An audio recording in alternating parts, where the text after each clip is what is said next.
नाजरीन अस्सलाम वालेकुम। IND टुडे न्यूज में आपका खैर मकदम करते हैं।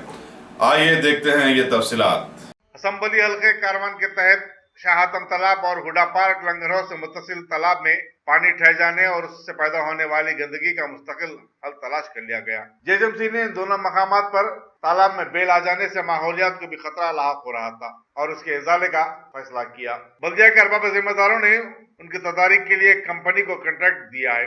मजलिस रुकन असम्बली कौसर मोहिउद्दीन ने आज बल्दी अहदेदारों के हमरा इन दोनों मकामात का मुआयना किया और जरूरी हिदायत दी।